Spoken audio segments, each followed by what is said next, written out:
YouTube? It's Craig. Reviews for you. Wow. Man, I can't believe it. We've hit 600 again. That means giveaway time again.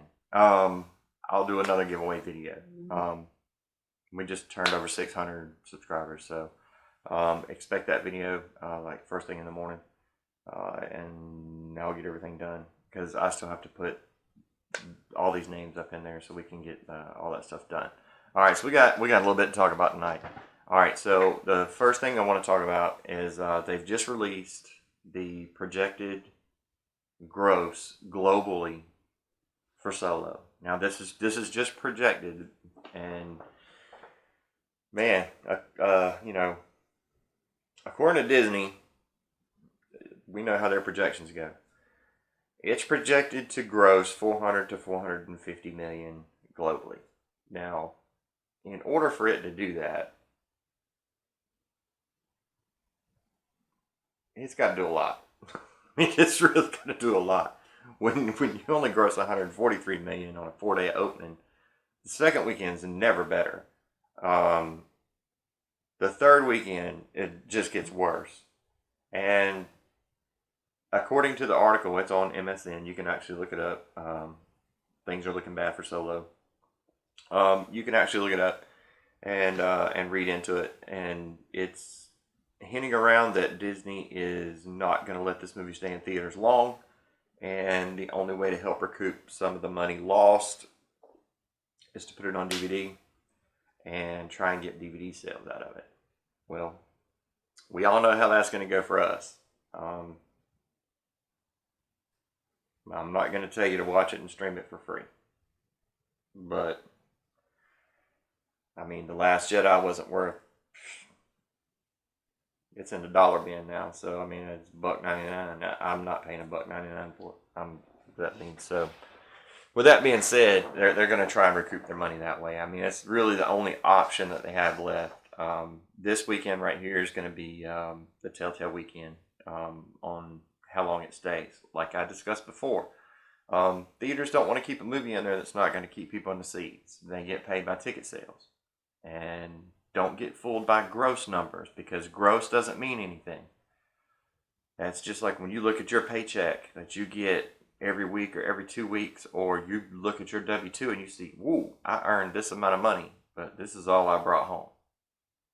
There's a big difference between gross and net, and especially in the movie industry. There's a huge difference between gross and net.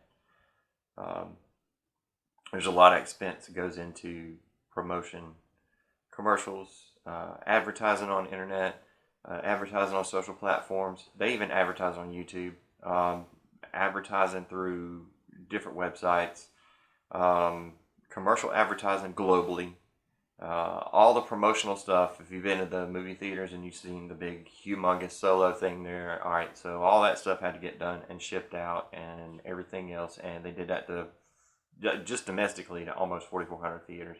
And then you got to figure all the international stuff. It's a lot of money.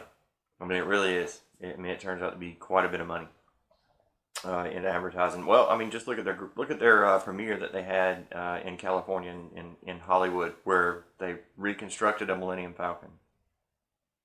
Just for that. I mean, imagine how much that premiere cost. Okay, well, add that into Solo's money. So, I also saw where, a lot of this was getting put on Ron Howard, and a lot of it's, Ron's tweeted a couple times about how bad he feels about how poorly the movie did. It's not Ron Howard's fault. It really isn't. If I'm in the middle of baking a cake and I forget to put something in there, and somebody else comes to finish the cake and they don't know I didn't put something in there, or I put something in there that they don't normally put in there, and the cake turns out crappy, it's really not their fault. I'm the one that started the cake. So, excuse me.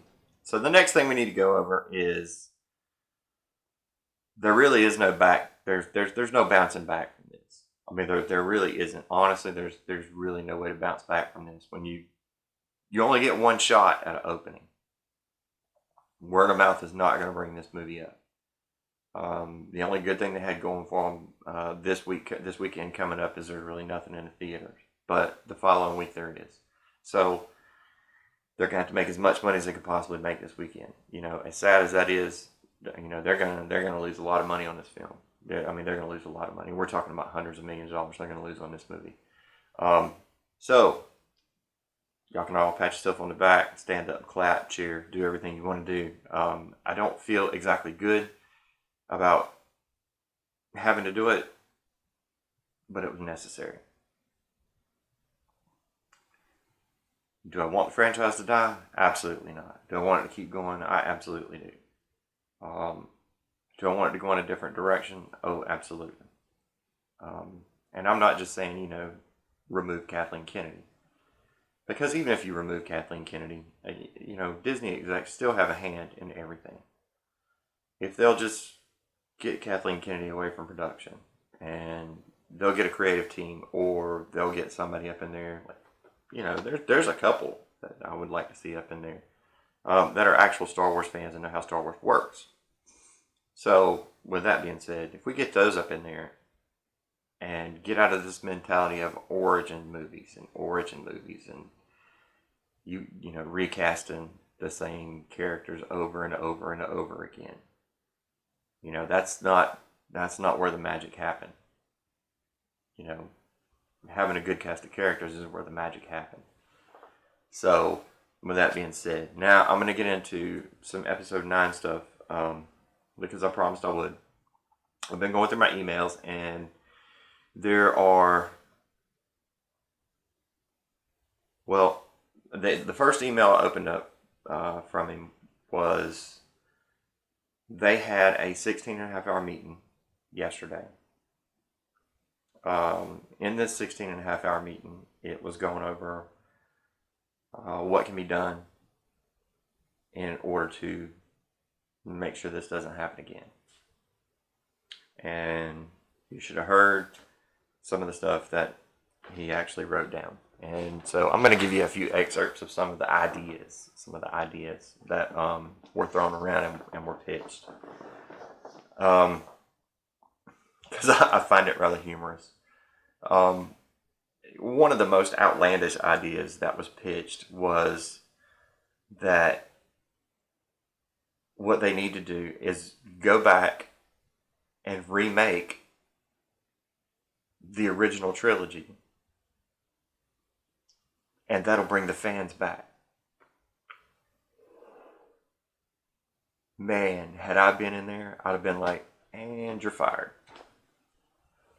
They don't realize this is what they're getting into trouble with. You can't take stuff off the original trilogy and just continue to throw random movie after random movie. It's not how this works. You know what? It seems like common sense to us because we're fans.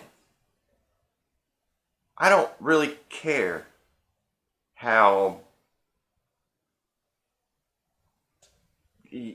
what happened. They're jumping all over the place. And do I want to see an Obi-Wan movie? Only if it's done right. And only if it's Ewan McGregor. I'd like to see what happened and the struggles that he went through after he and Anakin had their lightsaber battle. Because with those two being like brothers, he struggled for a while. I'd like to see that. I think Ewan McGregor could pull that off. I would like to see that movie, but that's not an origin movie. So, do I want to see a Boba Fett movie? No. You can put him in a movie. I mean, that's great. I mean, I like Boba Fett as a character. He's not a 2-hour movie. Do I want to see a Lando spinoff? No, I don't. He's not strong enough to pull a 2-hour movie either. Are we going to see Billy D. Williams in episode 9?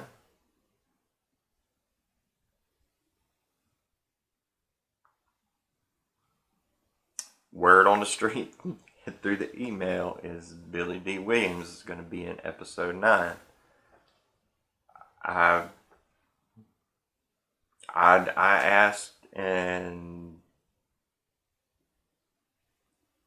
you got to remember, Cloud City is on the outskirts. They're going to have to be on the outskirts. We already know they're going to be on the outskirts in episode 9. Who would be the best place for them to hide out with? Lando. I mean, I'd like to see Billy D. Williams. Is he going to carry the film? No. I mean, he's not going to be able to carry the film. Would it be nice to see Billy D. Williams, a real man's man, not a pan man, but like a man? Man, I think that's a great idea. And when I read that in the email, I was just like, yeah, all right. You know, it's been rumor up until now, and this and that, and considering he's 81 years old, he's in really good shape. But he's Billy D. Williams. It doesn't matter. The other thing that I got from episode 9, after their 16.5-hour pitch meeting yesterday, is there are going to be, although the cast will stay the same, there will be a couple of characters added to the cast, which I'm assuming we're through the casted process when they were looking for the specific 2 characters that they cast earlier. There's going to be a couple more characters added to the cast. I'm trying to get a name off of one, which is coming from the EU, which, I mean, he's given me a name, but through the pitch meeting today, it wasn't really verified. There's going to be extensive rewrites on episode 9. They've got a year and a half, and the last line in the email said it's a possible delay for episode 9. So it may not be coming out in December of 2019, which tells me that they might be starting from scratch. I mean, if you have a 16.5-hour pitch meeting on how they can fix this, you're pretty much shooting in the dark, which means we did our job. We did our job. We still haven't gotten an apology from Kathleen Kennedy. We still haven't gotten an apology from any of the other turds that work for Lucasfilm that wanted to sit there and put us down and tell us about Star Wars when these guys know absolutely nothing about Star Wars. Nothing.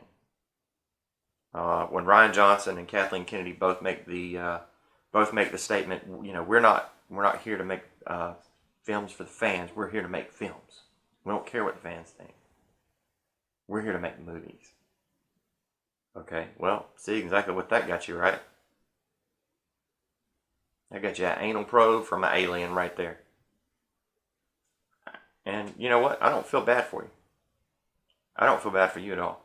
You know who I feel bad for? The Star Wars fans. That's who I feel bad for. I feel bad for Ron Howard getting drug up into your mess. You know, they knew bringing Ron Howard in, it was going to be a safe movie.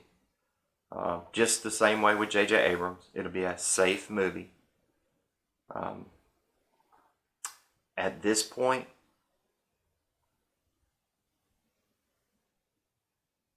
I have no intention of seeing 9. Unless Disney and Lucasfilm do something. I mean, they're going to have to do something.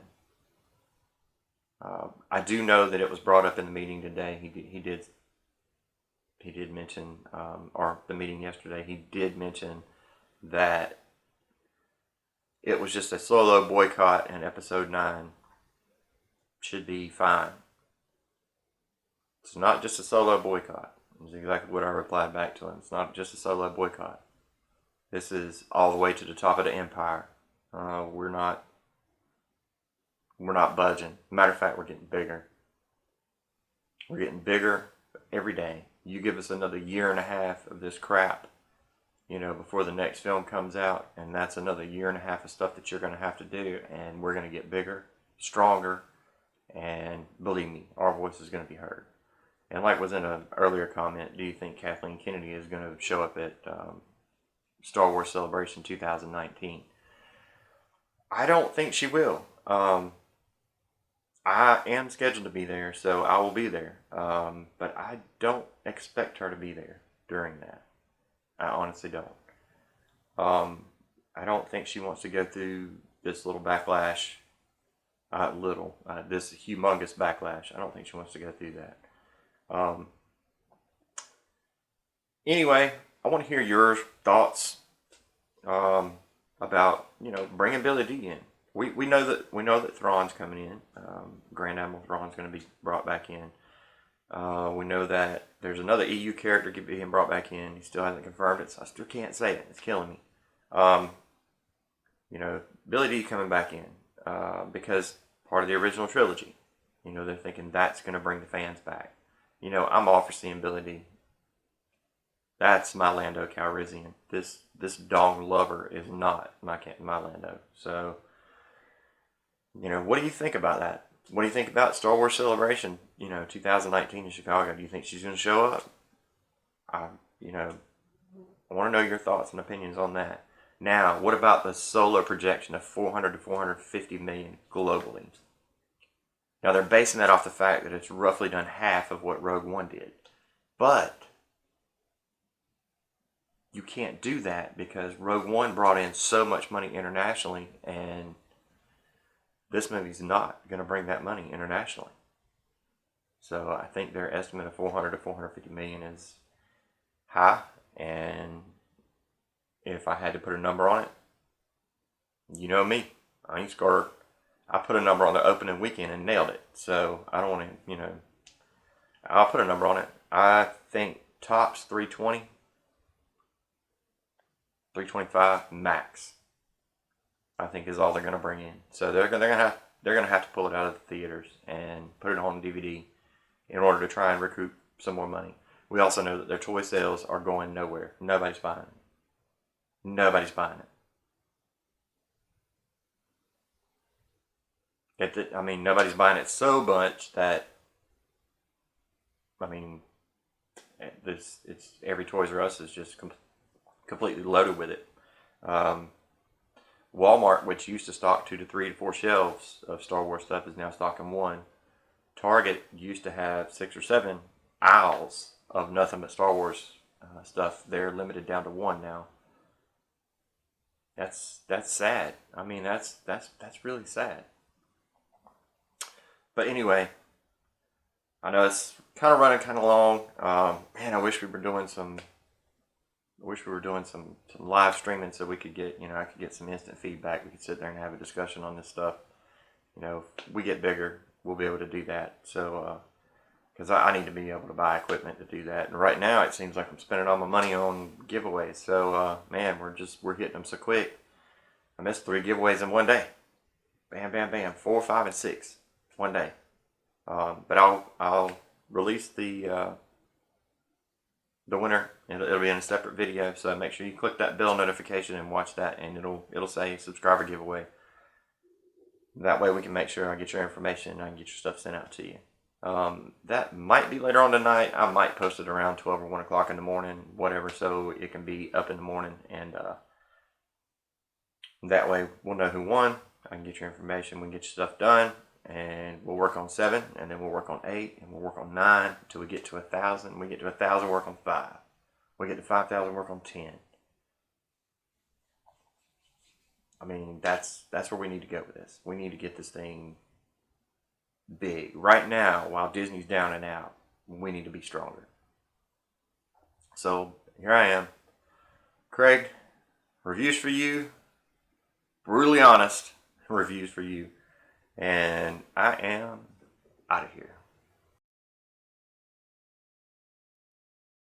You don't know the power of the dark side.